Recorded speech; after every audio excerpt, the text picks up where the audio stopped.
सहारा। मेरे पिता अब बूढ़े हो चुके थे और चलते समय दीवार का सहारा लिया करते थे। धीरे धीरे दीवारों पर उनकी उंगलियों के निशान उभरने लगे। चुपचाप उनकी निर्भरता और कमजोरी की कहानी कहने वाले निशान।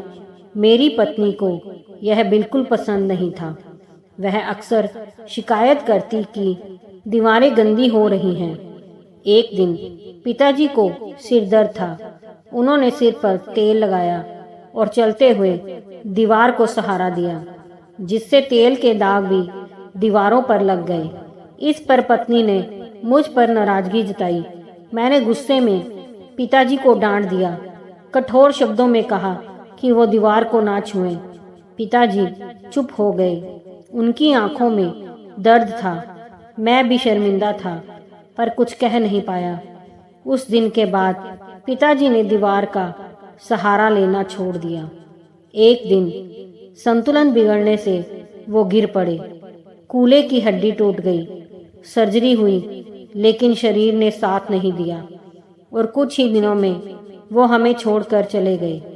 मेरे दिल में गहरा पछतावा था। मैं उनकी वो नज़रें कभी नहीं भूल पाया, ना ही खुद को माफ कर पाया। कुछ समय बाद हमने घर पेंट करवाने का सोचा। पेंटर आए तो मेरा बेटा, जो अपने दादाजी से बहुत प्यार करता था, दीवार के उन हिस्सों को पेंट नहीं करने देना चाहता था जहां दादाजी के निशान थे। पेंटर बहुत समझदार और रचनात्मक थे।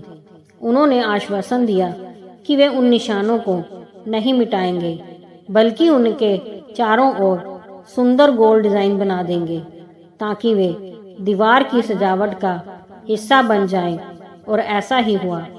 धीरे धीरे वे निशान हमारे घर की पहचान बन गए।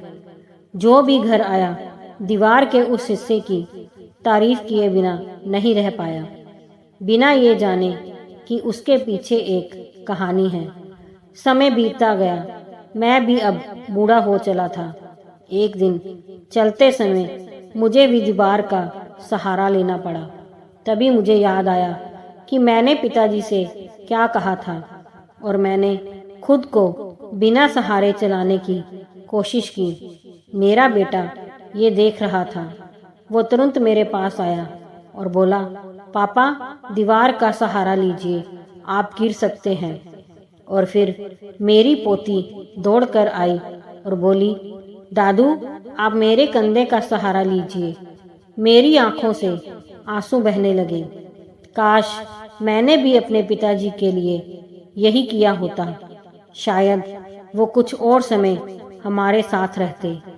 उन्होंने मुझे सोफे पर बिठाया। फिर मेरी पोती अपनी ड्राइंग बुक ले आई। उसने मुझे दिखाया।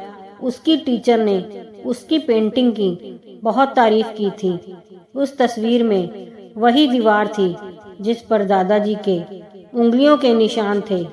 नीचे टिप्पणी थी, हम चाहते हैं कि हर बच्चा अपने बड़ों से ऐसे ही प्यार करे। मैं अपने कमरे में गया, पिताजी से माफ़ी मांगी और बहुत रोया। एक दिन हम सब भी बूढ़े होंगे। अगर अभी आपके घर में बुजुर्ग हैं तो उनका ध्यान रखिए, उन्हें प्यार दीजिए, आदर दीजिए और अपने बच्चों को यही सबक अपने व्यवहार से सिखाइए। दोस्तों, अगर कहानी पसंद आई हो तो लाइक, सब्सक्राइब, शेयर जरूर कीजिए।